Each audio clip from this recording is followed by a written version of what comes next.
Hello and welcome to I Nurture videos. In this video, we are going to discuss the goals and principles of protection. After completing this video, the students will be able to explain the goals and principle of protection. Protection in operating system aims at making the system more reliable.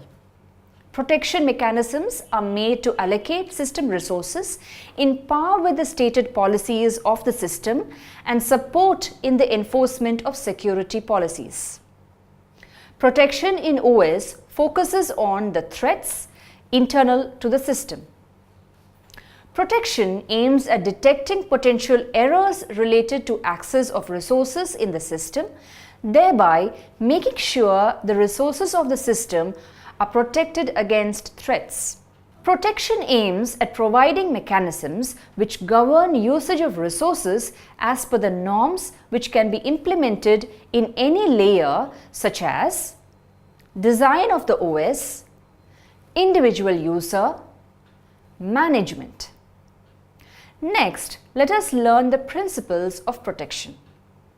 A key guiding principle plays a vital role in the design of the system, which makes the system consistent and simple to understand. One common protection is the principle of least privilege. The principle of least privilege states that just enough privilege or access is given to each component according to the component's importance in carrying out processes.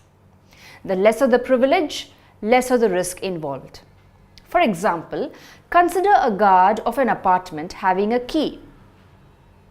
If the key has access only to the compound gate and the flats in the apartment have separate keys which cannot be opened by the guard's key, then the less privilege principle is followed and the risk associated with losing the guard's key is comparatively less.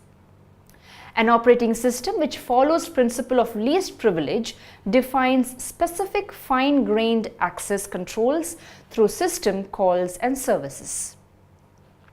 This leads to a reliable operating system. Implementation of the principle of the least privilege in real-world computing environment is as follows. A service employee who tracks attendance of employees has access to just the employee database and commands. Creating separate accounts for users in a shared system with privileges allocated to users based on their need. Let us now have a quick look on what we have learned so far. Protection in an operating system aims at making the system more reliable. One common protection is the principle of least privilege. The lesser the privilege, lesser the risk involved. Thank you for watching.